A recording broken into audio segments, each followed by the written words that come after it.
جب حضور پاک صلی اللہ علیہ وآلہ وسلم نے اسلام کی دعوت دی تو مردوں میں سب سے پہلے امیر المومنین حضرت سیدنا ابو بکر صدیق رضی اللہ عنہ نے اسلام قبول فرمایا۔ اسلام قبول فرمانے کے بعد جیسے پہلے بھی عرض ہو چکا ہے کہ آپ نے صرف نمازوں پر توجہ نہیں دی، یہ نہیں کیا کہ اسلام قبول کر لیا ہے اب صرف مصطفیٰ صلی اللہ علیہ وآلہ وسلم کے پیچھے نمازیں پڑھنی، خالی یہ نہیں کیا، تسبیحات خالی نہیں پھیری، وظائف نہیں کیے، خالی قرآن مجید کی تلاوت نہیں فرمائی، خالی تہجدیں نہیں پڑھی، بلکہ صحابہ رضی اللہ عنہ میں سے جب بھی کوئی اسلام قبول کرتا تھا تو وہ دین کا علم سیکھتا بھی تھا، آگے سکھاتا بھی تھا۔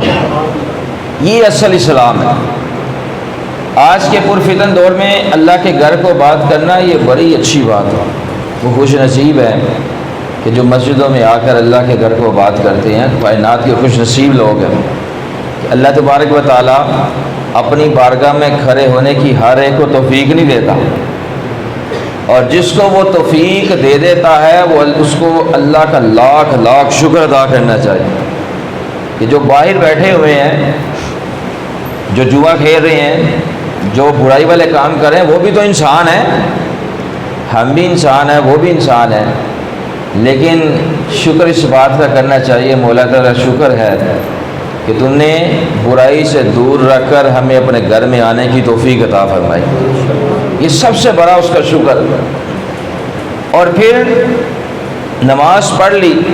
مسجد میں آ گئے، کیا اسلام ہمیں یہاں تک حکم دیتا ہے کہ آؤ مسجد میں آؤ، نماز ادا کرو، کاروبار کرو، رزق حلال کماؤ اور پھر آرام سے سو جاؤ؟ کیا اسلام اس کو حکم دیتا ہے؟ نہیں۔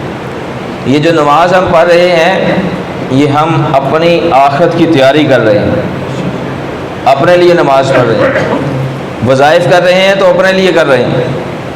تہجد پڑھ رہے ہیں تو اپنے لیے کر رہے ہیں، سارے اعمال اپنے لیے کر رہے ہیں۔ سوچنے کی بات ہے کہ نیکی والے اعمال تو ہم اپنے لیے کر رہے ہیں، کیا رب کائنات کے لیے بھی کچھ کر رہے ہیں کہ نہیں کر رہے ہیں؟ یہ ایک سوچنے کی بات ہے۔ اگر رب ذوالجلال کے لیے ہم کچھ کرنا شروع کر دیں، یقین جانے اللہ تبارک و تعالی ہمیں ولایت کا مرتبہ عطا فرما دے، لیکن کب ولایت کا مرتبہ ملے گا؟ کب؟ جب ہم اللہ تبارک و تعالیٰ کے دین کا کام کریں گے۔ اس کو وہ بندہ بڑا پیارا لگتا ہے جو دین کا کام کرتا ہے۔ نمازیں پڑھنا اچھی بات ہے، سارے عمل کرنا اچھی بات ہے،